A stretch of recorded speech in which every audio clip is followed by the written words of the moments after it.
안녕하십니까. 소중한 나 무한행복 소나무 시간입니다. 여러분들 만나 뵙게 되어서 반갑습니다.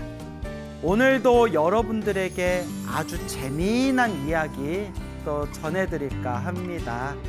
오늘 여러분들께 들려드릴 이야기는 저와 개인적으로 이렇게 친분이 깊은 스님이 계세요. 부산의 열애선언이라는 포교당에 그 효산 스님이라고 계시거든요. 그 효산 스님께서 직접 저한테 해주신 이야기인데 너무 재밌어가지고 우리 이제 소나무 시청자분들 위해서 또 오늘 제가 효산 스님께 들은 이야기를 여러분들에게 전해드릴까 합니다. 여러분들도 제가 느꼈던 것만큼 좀 재밌으셨으면 좋겠네요. 우리가 이 살아가는 우리의 삶이라는 것이 이번 생에 끝나는 게 아닙니다. 우리는 윤회라고 하죠. 태어나고 죽고 태어나고 죽음을 반복합니다. 이것을 생사윤회라고 합니다. 우리가 이 생사윤회에서 벗어나서 완전한 자유인, 완전한 그런 깨달음의 세계에 들어가는 것은 오직 깨닫는 것밖에 없습니다. 번뇌망상이 완전히 사라지고 이 깨달음을 얻어야만 태어나고 죽고 태어나고 죽는 생사윤회에서 벗어나서 우리는 완전한 자유인이 될 수가 있습니다. 자, 그래서 우리가 이 생사윤회 속에서 태어나고 죽음을 반복하는데 다음 생에 몸을 받을 때 내가 지은 업보대로 태어난다고 합니다. 살아생전에 어떤 업을 지었냐에 따라서 크게 6가지 세상에 그 업보를 받아서 태어난다고 합니다. 그래서 지옥, 아귀, 축생, 아슈라, 인간, 천상, 이 6가지 세계를 돌고 돈다고 합니다. 그래서 지옥에 떨어졌다고 해서 영원히 지옥에서 사는 게 아니라 지옥에서 업보를 다 받은 뒤에 다시 지옥에서 나와서 다른 몸을 받게 되고, 하늘세계에 태어났다고 영원히 하늘세계에서 태어나는 게 아니라 하늘세계에서 복을 다 쓰고 나면 다시 하늘세계에서 밑으로 떨어질 수밖에 없습니다. 그래서 불교에서는 하늘세계 꼭대기에 태어나는 것조차도 불교에서는 진정한 목표로 두지 않습니다. 결국 하늘세계에 태어나는 것도 생사윤회, 윤회를 돌고 도는 하나의 윤회의 세상에 불과할 뿐입니다. 내가 지은 업보 따라서 다음 생에 몸을 받는데 우리가 불교를 공부하면 이런 내용이 나옵니다. 죽어서 선업이 강한 사람은 바로 좋은 곳에 태어나고 악업이 강한 사람은 바로 나쁜 곳에 태어난답니다. 그러니까 중간 과정이 없이 선업이 강하면 바로 좋은 데로 태어나고 악업이 강하면 바로 나쁜 데로 태어난답니다. 그리고 3일 만에 몸을 받는 경우도 있고 죽어서 7일 만에 몸을 받는 경우도 있고 죽어서 21일 만에 몸을 받는 경우도 있고 죽어서 49일 만에 몸을 받는 경우도 있다고 합니다. 또 중간 과정에서 또 자기가 지은 업보 따라서 또 실제로 염라대왕을 만나서 염라대왕 앞에서 또 심판을 받는 경우도 있다고 합니다. 그래서 불교 교리 안에도 이와 같이 여러 가지 복잡한 여러 가지 내용들이 담겨져 있습니다. 다만 중요한 것은 내가 지은 업보대로 다음 생에 몸을 받게 된다. 그리고 또 희한한 게 그 죽었다 살아난 사람들 이런 이야기를 보면 저승사자가 찾아와서 데려갔다라는 것을 체험하신 분들도 있고요. 저승사자 없이 바로 염라대왕 만나고 왔다라는 것을 체험하신 분도 있고요. 저승사자도 못 받고 염라대왕도 못 받지만 잠깐 저승에 있다가 다시 살아났다라고 주장하신 분들도 있습니다. 그러니까 이렇게 사람들마다도 서로가 체험하는 세계관이 서로 저마다 다른 것 같습니다. 뭐 정확한 거는 뭐 우리가 죽어봐야 알겠죠. 자, 어쨌거나 오늘 이제 그 저승사자와 관련된 또 재미난 이야기를 들려드릴까 합니다. 지금 연세가 60대래요. 연세가 60대이신 어느 여성 불자님이 계시는데, 이 여성 불자님께서 실제로 몇 년 전에 체험하신 이야기라고 합니다. 이 불자님이 오래전부터 지병이 하나 있었대요. 무엇인고 하니 갑자기 예고도 없이 갑자기 이렇게 의식을 잃어가지고 이렇게 쓰러지는 병이 있으셨대요. 그렇게 갑자기 의식을 잃어서 쓰러지다가 뭐 몇 분 후나 몇 시간 후에 다시 이렇게 깨어나는 겁니다. 그런데 사람이 뭐 한두 번도 아니고 어느 날 갑자기 자기도 모르게 이렇게 의식을 잃어서 쓰러지는 그런 지병이 있다면, 고질병이 있다면 얼마나 우리가 살아가는데 무섭고 두렵고 또 얼마나 근심이 많겠습니까?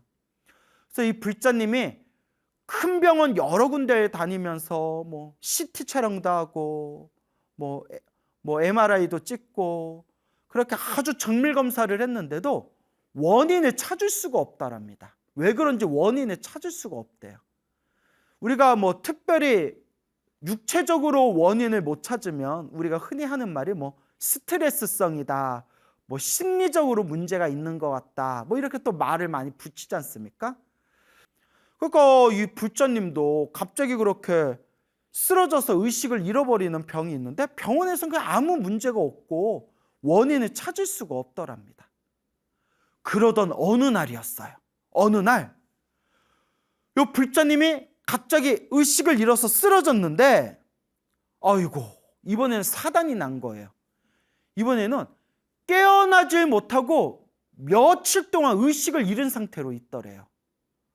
그래서 이제 큰 병원에 가서 중환자실에 누워가지고 중환자실에 누워 있어서 그렇게 이제 검사도 받고 치료도 받은데 의식을 깨어날 줄을 모르더랍니다. 예전에는 뭐 몇 시간 만에도 깨어나고 했는데 의식을 잃은 상태에서 중환자실에 누워가지고 일주일 정도가 휙 지났대요.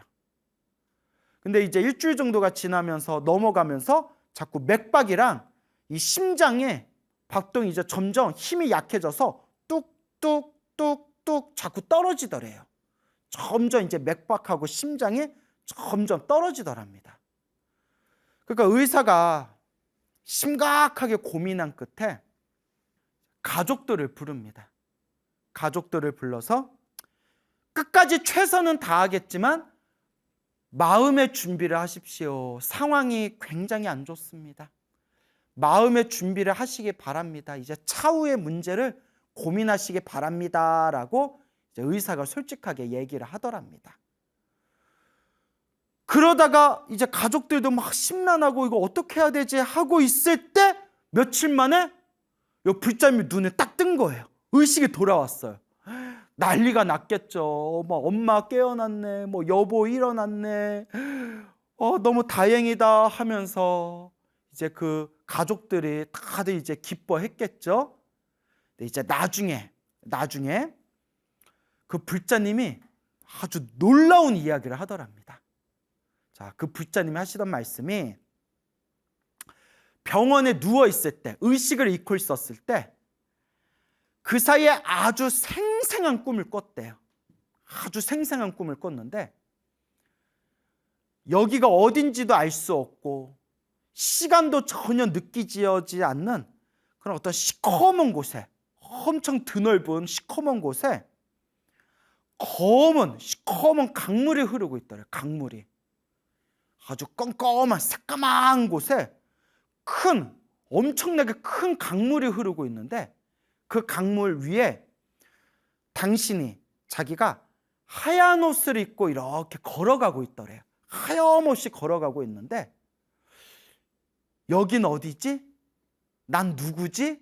이제 이러면서 시커먼 곳에 검은 물이 흐르는 그 위를 하얀 옷을 입고 이렇게 그냥 하염없이 걷고 있는데 주변을 보니까 숫자를 헤아릴 수 없는 수많은 사람들이 하얀 옷을 입고 같이 그 검은 그 강 위를 함께 이렇게 걸어가고 있었답니다.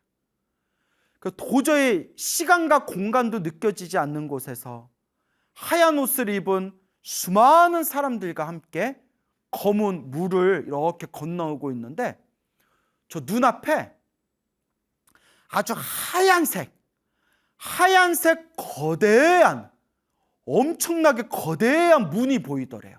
큰 문이 보이더래요. 엄청나게 큰 하얀색 문이 보이는데 그 하얀색, 그 온통 하얀색 그 문에 사람들이 그 안으로 쑥 하고 들어가더래요.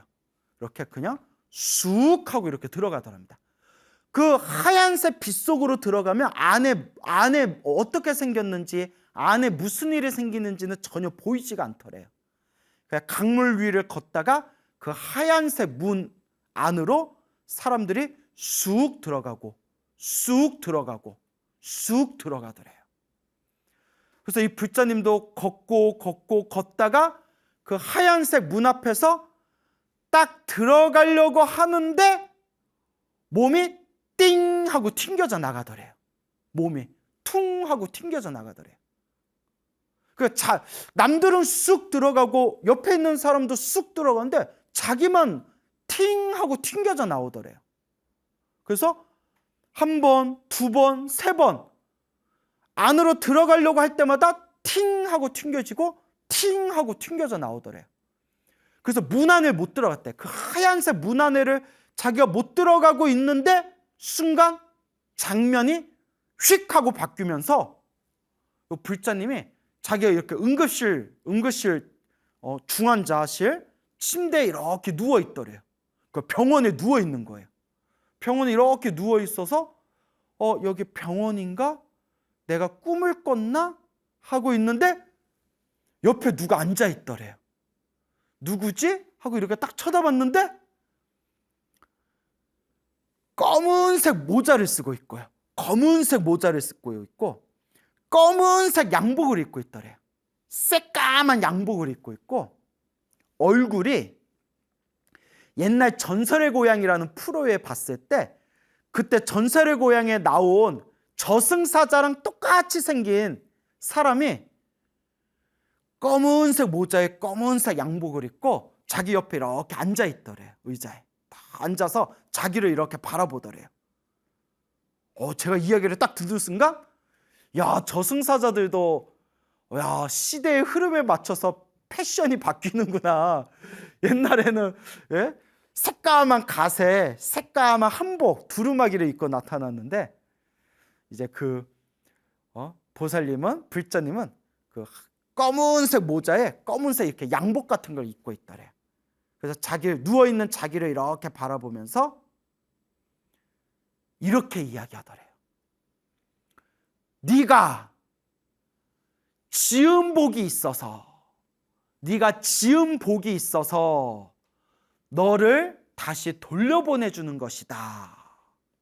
무슨 복을 지었을까요? 근데 그 이야기까지는 못 들었어요. 네가 지은 복이 있어서 다시 돌려보내주는 거다. 그러니 다시 돌아가거든 좋은 일 많이 하면서 살아라 라고 딱 말을 마치는 순간 눈을 딱 떠보니까 자기가 병원 중환자실에 딱 누워가지고 치료받고 있는 거예요. 그때 이제 눈을 뜬 거예요. 중환자실에서. 그러니까 꿈을 두 개를 꾼 거죠. 우리가 꿈속에서 꿈을 꾸는 경우도 간혹 있잖아요. 꿈에서 깬 줄 알았는데 그게 꿈이었던 경우 있잖아요. 그러니까 그 생생한 꿈이 첫 번째가 하얀색 옷을 입고 시커먼 검은색 물 위를 걸어가서 하얀색 큰 문에 이제 들어가려다가 못 들어간 꿈을 꾸고 깨어났는데 옆에 시커먼 옷을 입은 사람이 네가 지은 복이 있어서, 네가 복을 지은 게 있어서 돌려보내주는 거다. 돌아가거든 착하게 살아라, 좋은 일 많이 해라 라는 것도 꿈이었던 거예요. 그리고 딱 눈을 떴더니 중환자실에 딱 누워 있었던 거예요. 와. 그래서 이 불자님이 자기가 생생하게 체험을 한 거잖아요. 그래서 늘 마음속으로 내가 착하게 살아야 된다. 내가 이제 좋은 일 많이 하면서 살아야 된다 라고 늘 항상 마음에 되새긴대요. 그래서 전에도 절은 다녔지만 이제 그것을 체험하고 난 뒤에는 내가 더 열심히 절에 다녀야 되겠다 생각하면서 이제 더 나이 드시기 전에 부처님의 가르침을 더 깊이 공부하고 싶어서 지금 이제 건강한 몸으로 지금 불교대학에 열심히 다니고 계신데요.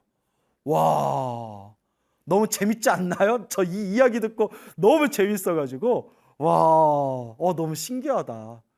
야, 진짜 저승사자가 있을 수도 있겠다라는 생각이 들어요. 예, 저는 뭐 스님의 입장이라서 뭐 저승사자가 있을 수도 있고 염라대왕이 있을 수도 있고 하겠지만 뭐 이런 이야기 들으면 이거 여러분 전설의 고향에 나오는 이야기가 다 거짓말이 아닙니다라는 이야기를 이렇게 우스개로 이야기하거든요. 그래서 우리가 살아생전에 복을 많이 지어야 되겠구나. 복을 많이 짓고 선업을 많이 지어야 되겠구나. 근데 재미난 게 제가 이것저것 책을 많이 보잖아요. 이렇게 저승에 대한 책들을 보면 두 가지 공통점이 있어요. 강을 건넜다라는 사람이 있고요. 고개 있죠, 고개. 산을 넘어갔다라는 사람이 있어요. 그러니까 바다, 강을 건넜다라는 걸 체험한 사람이 있고요. 깊은 산, 고개를 넘어갔다. 그래서 뭐 이런 이야기 있잖아요. 강이 보이길래 강을 건너려고 했더니 돌아가셨던 뭐 할머니가 나타나셔서 거기를 왜 건너니? 애기야, 건너지면 안 돼! 해서 딱 그 강 건너기 전에 딱 잠에서 깼다. 뭐 이런 얘기도 있고요. 또 고개를 건너서 산을 넘어서 고개를 막 건너는 순간 누가 뒤에서 아범아, 그거 건너면 안 된다. 돌아오너라. 라든가 뭐 서방님 돌아오세요. 뭐 이런 그러면서 딱 정신을 깨워보니 살아났다. 뭐 이런 얘기들이 있거든요. 그러니까 강을 건넜다. 뭐 고개를 건넜다. 이런 얘기가 있어요. 또 저 아는 분은 다리를 건넜대. 다리. 큰 바다 같은 강이 있고 다리를 건너갔다. 뭐라는 얘기도 있고. 그러니까 이것도 다 자기 어떤 마음이 만든 하나의 현상일 수 있겠죠. 이게 이제 마음의 중생들마다 서로 다른 업의 차별이 있고 서로 저마다 다른 업의 에너지에 의해서 또 그런 여러 가지 그런 모습들이 그렇게 이제 펼쳐지는 게 아닌가 싶기도 합니다. 참 무섭기도 하고 신기하기도 하고 재밌기도 하고. 하지만 우리 불자들은 걱정할 필요가 없습니다. 그냥 이번 생 열심히 선업을 짓고 공덕을 쌓고 염불하고 수행한 진실한 불자들은 강이 나오든 산이 나오든 아무 상관없습니다. 내가 닦은 맑고 깨끗한 공덕의 힘이 나를 좋은 곳으로 이끌어 줄 것입니다. 그러니까 불자님들은 저승사자 무서워할 필요 없고 염라대왕 너무 걱정할 필요 없고 바다를 건너야 되나 산을 넘어야 되나 고민할 필요 없고 이번 생 복을 짓고 선업을 짓고 공덕을 짓고 염불하면서 우리 마음을 잘 닦으면 되겠습니다. 또 두 번째 이야기를 들려드리겠습니다. 지금도 우리 대한불교 조계종에서 활동하고 계시는 원로 어른 스님이세요. 원로 어른 스님이신데 이 어른 스님께서 오래전에 체험하신 이야기라고 합니다. 이 스님께서 이렇게 종단에서 활동하시고 널리 이렇게 전법 포교를 위해서 활동하신 어른 스님이신데 오래전에 그 캄보디아 아시죠? 캄보디아에 큰 어떤 행사가 있었다고 합니다. 아주 큰 행사가 있어서 그 몇 분의 스님들하고 함께 그 캄보디아의 행사에 참석을 하셨대요. 그래서 캄보디아에서 이렇게 몇 분의 스님들과 대표로 가셔서 그 캄보디아의 행사에 참석을 하시고 그게 행사를 마치고 늦은 저녁이었대요. 늦은 저녁에 이제 숙소로 돌아가야 되는데 거기에 이제 숙소로 돌아가는데 이제 운전을 해주는 이렇게 차가 있었나 봅니다. 이 차, 뭐 우리 치면 택시 같은 거겠죠. 뭐 개인 택시 같은 거. 거기에 이제 차에 뒷좌석에 이렇게 탔는데 운전기사분이 이렇게 이제 운전을 해서 이제 숙소로 들어가는데 운전을 하면서 또 뭐 캄보디아는 이렇게 이제 조금만 외지로 나가면 막 시커멓대요. 막 껌껌하대요. 뭐 우리나라처럼 뭐 휘황찬란하지 않고. 그래 이렇게 이제 차를 타고 가는데 그 앞에서 운전하는 기사님이 계속 꾸벅꾸벅 졸더래요. 자꾸 졸더래요. 사람 얼마나 무서워요. 막 사람이 운전하는데 막 졸고 있으니까 자꾸 졸더래요. 그 스님이 막 불안해가지고 저거 어쩌나, 저 사람 어쩌나. 좀 무섭더래요. 자꾸 이게 그러니까 무서운 것보다 자꾸 신경이 쓰이더래요. 그래서 뭐 정신 좀 차려보려고 그러면 뭐 알겠다고 뭐 노프라 브라운 뭐 이랬겠죠. 근데 계속 꾸벅꾸벅 졸다가 그 옛날 시골길 같은 다리가 있었대. 철근으로 얼키설키 철근하고 철사로 막 이렇게 만든 그런 작은 다리가 있었는데 그 다리를 앞에 두고 다리에 난간에 차가 그대로 그냥 충돌을 해버렸대요. 그 완전 대형 사고가 났대요. 차가 완전 박살이 날 정도로 그냥 들이박은 거예요. 그러니까 졸았던 거예요. 그 밤에 뭐 하다가 그렇게 낮잠이라도 자든가. 정말 무섭죠. 졸음운전이 정말 무섭습니다. 그냥 차가 완전히 박살이 나가지고 그 다리 난간, 철로 된 난간이 그대로 그냥 박아버렸는데 그때 긴 철근 있죠. 뾰족한 긴 철근이 차의 앞 유리창을 뚫고 그대로 비스듬하게 철근이 그대로 스님 가슴을 뚫었대요. 스님 가슴을 푹 찔렀는데 찌르고 덜컹거리면서 스님이 이제 정신을 딱 잃었는데 나중에 깨어나서 의사가 하는 얘기가 그 철근, 날카로운 철근이 그대로 비스듬하게 창문을 뚫고 스님 가슴을 찔렀는데 다행히 몇 센티미터 푹 들어간데 조금만 더 들어갔으면 생명 위급할 뻔했대요. 그러니까 이렇게 살 안까지만 이렇게 푹 들어가고 그 뼈를 뚫고 깊숙이는 안 들어간 거예요. 와, 진짜 천재지우죠.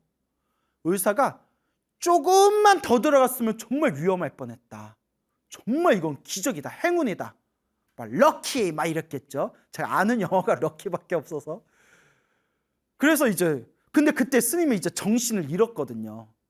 충격에 정신을 잃었는데 다행히 날카로운 철근이 가슴에 살짝 살을 찍고 들어가기는 했지만 깊숙이는 안 들어갔는데 그 짧은 순간 정신을 잃었을 때 생생한 꿈을 꾸셨대. 생생한 꿈을. 이렇게 꿈들을 잘 꿔요. 한국이었대. 한국에 이렇게 당신의 방에서 이렇게 한낮에 편안한 낮에 화창한 날씨에 방에서 이렇게 쉬고 있는데 누가 이렇게 찾아왔대요. 똑똑하고 찾아왔대요. 누구지? 이렇게 문을 열어줬는데 누가 이렇게 웬 남잔가 여잔가 하여튼 어떤 사람이 찾아왔대요. 사람이 이렇게 찾아와서 안녕하세요. 저희 동사무소에서 나왔습니다. 호구조사 때문에 왔습니다. 막 이러더래요. 그러시냐고. 예, 저희 조사할 게 있어서요. 저희 동사무소에서 나왔는데요. 예, 저 직원인데요. 혹시 홍길동님 맞습니까? 홍길동님 하고 물어보더래요. 스님 속명을 물어보더래요. 뭐뭐 스님 하고 물어보는 게 아니라 뭐 동사무소에서 왔다니까. 그러니까 가명으로 이제 홍길동님 맞습니까? 하고 자기 이름을 딱 물어보더래요. 그래서 예, 홍길동입니다. 예 하려는 순간 입 밖에 딱 예라고 하려는 순간 머리가 그때 왜 그런 생각이 났는지 모르는데 꿈속에서 머리에서 이거 대답하면 안 돼라고 딱 느낌이 딱 오더래요. 촉이 딱 오더래요. 그러니까 느낌이 제가 요 어른 스님이 기도를 많이 하셨대요. 이렇게 널리 이제 불사도 하시고 포교당도 하시고 전법 포교하시면서 기도를 좀 많이 하셨대요. 당신이 기도를 굉장히 많이 하셨다는데 그 기도발의 힘이 아니었을까 싶어요. 그 순간 딱 머릿속에 대답하면 안 돼라는 생각이 딱 들더래요. 그래서 네라고 하려다가 이렇게 막 얼버무렸대요. 대답을 안 했대요. 그러니까 직원이 홍길동님 맞습니까? 대답해 주세요 해서 자꾸 대답하라니까 순간 아닙니다 이랬대요. 자기 이름을 불렀는데 아닙니다 이랬대요. 아닙니다. 그러니까 동사무소 직원이 당황하면서 홍길동님 아니세요? 여기 맞는데 주소가 여기 맞는데 홍길동님 아니세요? 아닙니다 하고 이거 막 계속 대답을 안 했대요. 그러니까 이상하다. 이럴 리가 없는데. 이상한데.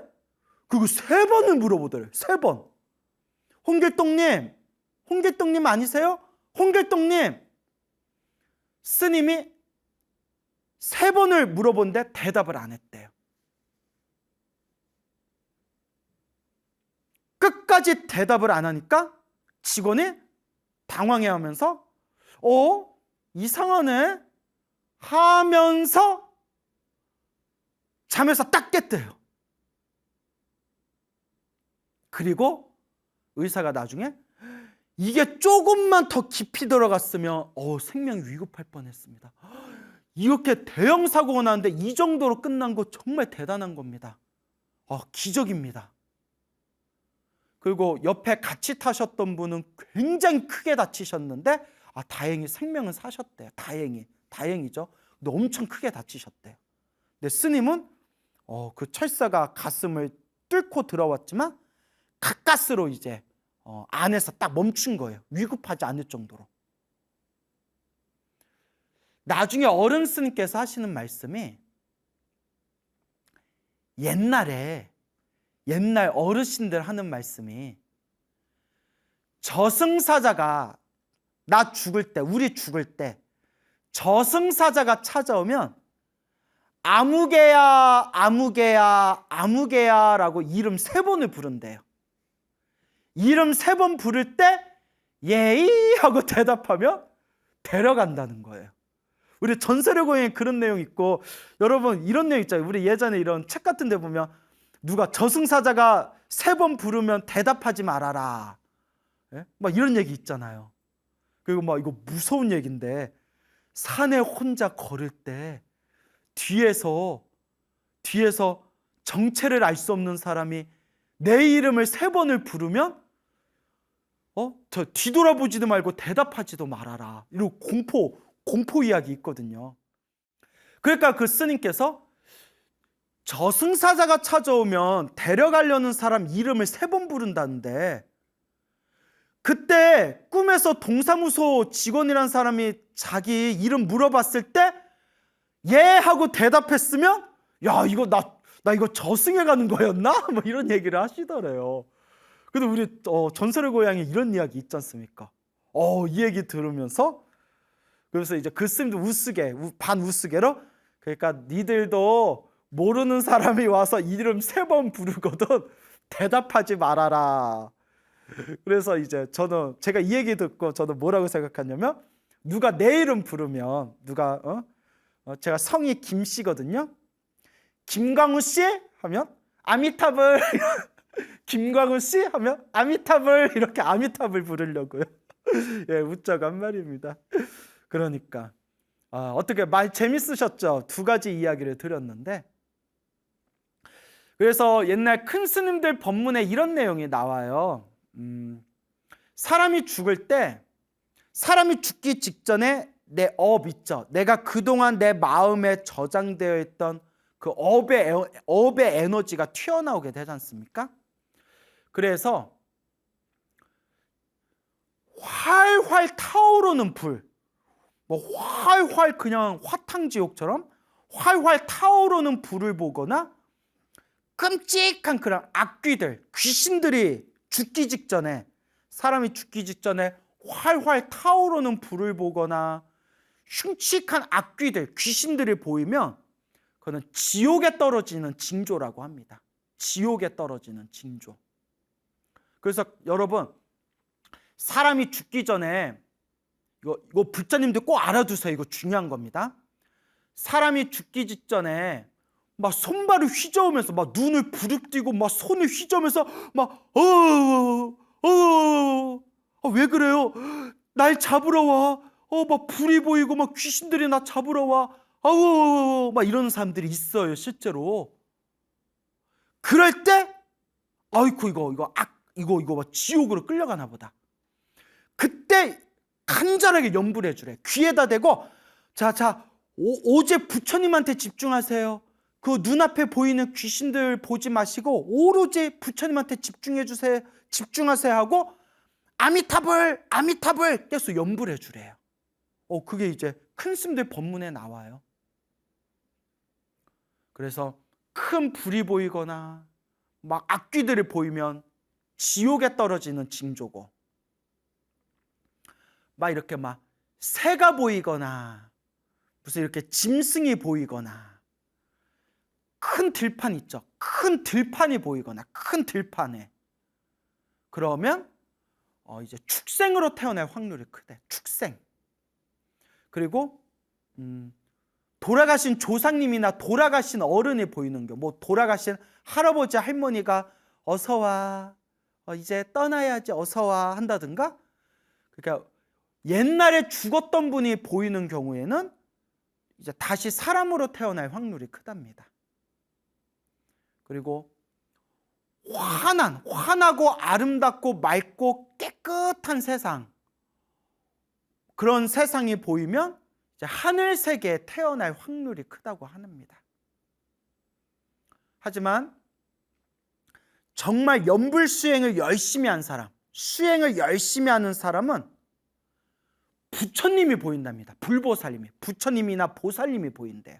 죽기 직전에. 그거는 극락세계로 데려가는 거랍니다. 와, 대박. 저도 죽을 때 부처님이 좀 마중 나오셨으면 제 인생의 소원이었겠네요. 예, 열심히 염불해야겠죠.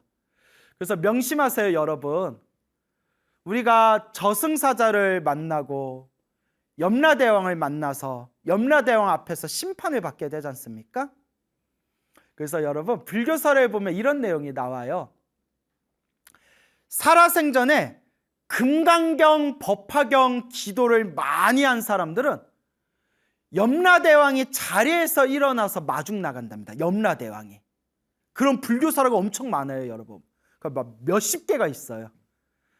그대는 살아생전에 무슨 공덕을 지었소?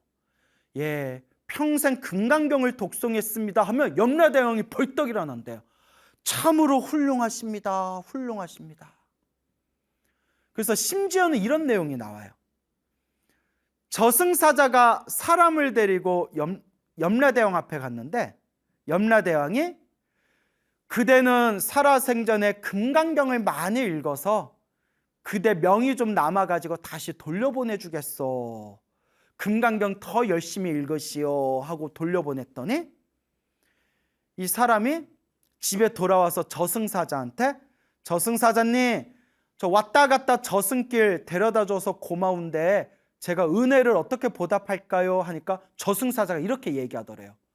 정 그러시면 저희를 위해서, 저희가 저승사자로 사는 거는 전생에 업보가 많아서 그렇습니다. 그 업보를 닦기 위해서 지금 저승사자로 봉사활동하고 있는 겁니다. 그러니 금강경 한 번씩 읽을 때마다 저희들을 위해서 금강경 공덕을 저희들에게 회양해 주십시오. 그러면 저희들이 큰 복을 받게 됩니다. 라는 그런 불교설화도 나옵니다. 그리고 또 법화경 기도를 열심히 했던 사람이 염라대왕을 만났는데 염라대왕이 그대는 살아생전에 좋은 일도 많이 안 하고 승깔도 들었고 나쁜 짓도 많이 했네. 지옥이다 이러니까 아이고 억울합니다. 저는 그래도 다른 건 몰라도 법화경은 열심히 제가 외웠습니다 하니까 염라대왕이 깜짝 놀라면서 아이고 실수했다. 하마터면 법화경 공덕을 쌓은 사람을 지옥에 보낼 뻔했구나.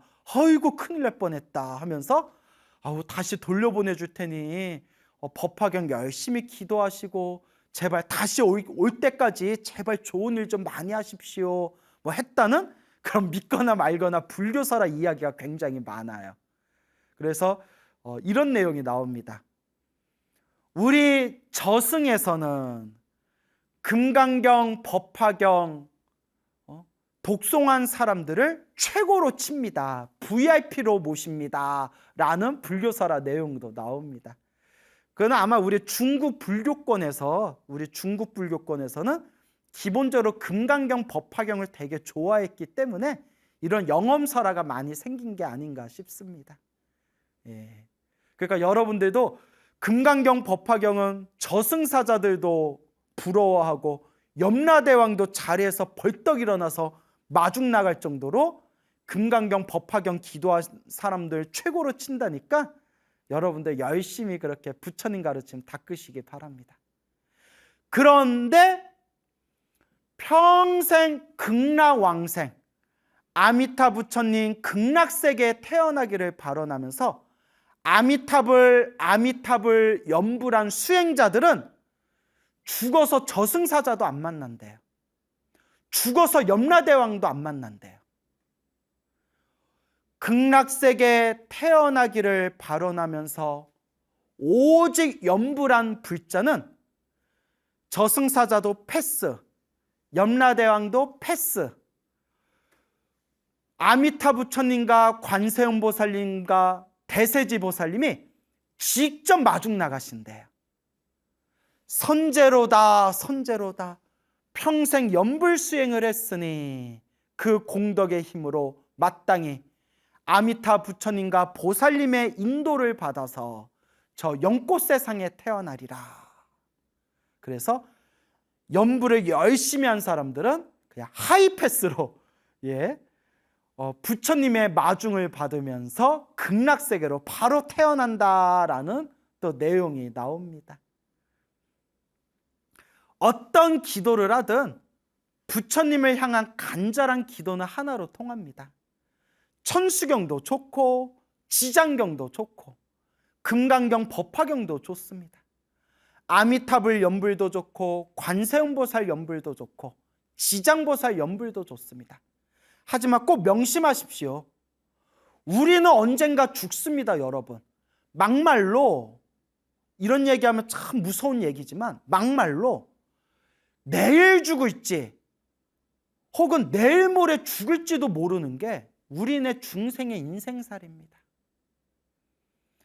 내가 죽어서 호련히 업경대 앞에 섰을 때, 내 모든 업보가 다 보인다는 업경대 앞에 섰을 때 나는 선업을 많이 지었을까요? 악업을 많이 지었을까요? 지금 닦아야 됩니다. 바로 지금 닦아야 됩니다. 오늘 여러분들 재밌으라고 저승사자 이야기, 저승길 이야기 드렸지만 불자 여러분 꼭 명심하십시오. 염불하고 간절히 염불하고 복을 짓고 선업을 짓고 공덕을 닦는 진정한 불자는, 진정한 수행자는 저승도 걱정할 필요 없고 저승사자 염라대왕도 무서워할 필요가 없습니다. 내가 지은 수행의 힘이, 내가 닦은 공덕의 힘이 나를 맑고 깨끗한 세계로 이끌어 줄 것입니다. 그러니까 우리 열심히 꾸준히 닦아 나아갑시다. 여러분, 행복해지고 싶습니까? 행복한 삶을 창조하고 싶습니까? 복을 지으십시오. 선업을 지으십시오. 공덕을 쌓으십시오. 복과 선업과 공덕의 힘이 여러분들을 진정한 행복의 길로 이끌어 줄 것입니다. 여러분, 성불하십시오.